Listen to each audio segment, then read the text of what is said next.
Hi and welcome. I'm here today with Scott Spiegel, the CFO for the association, to talk about a topic that we know a lot of people are interested in, managing up. Now, Scott, you have a lot of experience. You obviously manage up to the CEO and the board, and you have teams of people who manage up to you. So what are your tips for managing up? Yeah, it's really interesting. I think this Human Intelligence series is really highlighting some of the really important skills in today's business environment. I'd give you 4 things that I think are pretty critical for managing up. I think one is manage your own anxiety. The second is try to be prepared. Don't wing it and get very organized. The third is when you're managing up, make sure you know how you're going to frame that topic you want to manage up for to the person. So really know your audience. Then I think really fourth is just be comfortable getting questions back. I think a lot of times people get very uncomfortable getting questions back, and it's actually a normal part of how you manage up. All right, let's take each of those in turn. Now, the first one you said was manage your anxiety. I'm anxious just thinking about managing up. So we're on Facebook Live, I'm anxious too. So how do you do that? So, you and I talk a lot, and I'm usually a pretty caffeinated guy, but I also realize when I have an enormous amount of caffeine or I'm about to present and I'm on caffeine, I fidget a lot. I start talking really fast.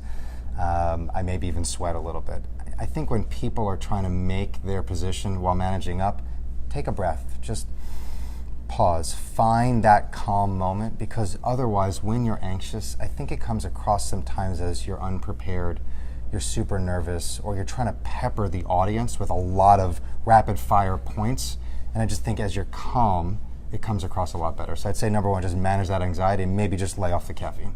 And I think your second tip was don't wing it. Now, I'm an expert in my area. Why would I not just go in and... Yeah, it's funny, particularly in this, in a profession where we're all experts, it seems very comfortable to just sort of wing things. But I find when you're managing up, sort of an executive bullet, you got like 10 seconds. What's the point you're trying to communicate to the audience or the person you're trying to communicate to? So I'd say one sentence or one bullet. What's the executive summary of, this is what I'm trying to communicate to you? And then from there, I actually like to use bullet points or handwritten notes or stuff in a phone just to keep me organized and on point. I find when it's well organized, that message getting managed up comes across much easier, it's more thoughtful, you seem more clear, and you know what you're talking about. When you wing it, while you may be an expert, it can sometimes come across like you're disorganized or even super confident. And that's where you maybe set yourself up for some trouble. Well, and the third one I think you said was know your audience, which I think is important to that sort of not winging it and doing those executive bullets. How do you do that? Yeah, it's interesting, right? This is the Human Intelligence series. So when you're talking to a human, everybody's different. And so your style for communicating may not necessarily be the style that the person you're trying to communicate to really likes. For instance, you and I text a lot. It works for us, but it may not work for some other audiences. So your audience may like a casual conversation over coffee.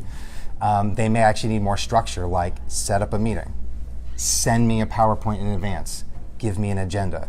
So depending on how that audience reacts is going to really depend on how your message gets accepted. So the tip here for me is know that audience. How does she or he really like to receive information, and cater your style to him or her. That approach, I think, will get your message across much easier than it's got to be your style or your way or no way. So it sort of freaks people out sometimes when it's not the way they like to receive information. So be a student of the Totally. boss. I think there's a lot to be learned, and I think actually asking questions of people who know your audience better is a really good way. So ask people questions like, how does Scott like to receive information? Do you know anything about him? And I think that'll go over really well. So questions, that's the last one I think you mentioned. Yeah. Be prepared for questions and be comfortable with questions. That seems like it could be challenging when the boss or your boss's boss is the one asking the questions. Yeah, this is an age-old one, just even reflecting on just even, anecdotally on stuff I did even earlier in my career. I know there have been times where somebody's asked me a question and I can tell immediately my body language gives away, boy, why is he asking me that? That just seems such a silly question to me. And that's an absolute mood killer. So really being present in the moment and making sure you're conscious of body language. So sitting up straight and smiling and really being receptive to the question is really important, because we always say there are no stupid questions, but the participant who's asking the question, while they may be knowledgeable in the subject matter, may actually be really interested in learning more. So it's okay to get questions. But where I think people get into trouble is when they don't know the answer to the question and then they make it up. I would just highly encourage people, if you don't know the answer, it is absolutely okay to say, I'm not sure, let me get back to you, and then actually get back to the person, because I think that's where people get into trouble is, let me get back to you, and then they forget.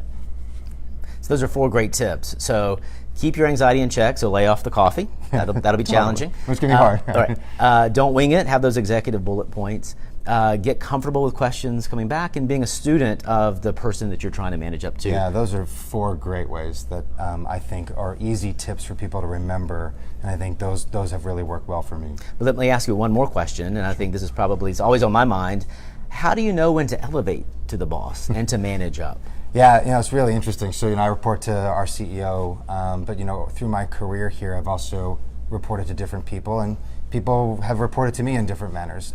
This has always been the age-old problem. When do you elevate something to the boss? And I try to keep 3 or 4 things in mind about what would somebody do or when should somebody elevate. I think first is if you're not sure of who's making the decision, so you're in a group setting and nobody knows who the decision maker is, I think clearly it's okay to go to the boss and say, we're not sure whose decision rights are here and we need some clarity. So I think that's number 1.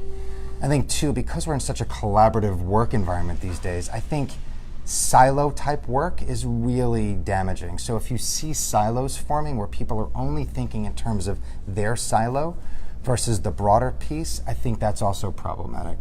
I think third is really unrealistic expectations or unrealistic timelines. If those are being set right from the get-go, or you're changing course a million times during a project, that's where you sort of know, we may be getting off script. And then maybe the last point I'd share is just from a public relations or a customer-facing aspect, if you know there's trouble for your end customer, you've got to raise your hand and let the boss know. I think there may be a problem. I just want to put this on your radar screen. Right, that's a great one.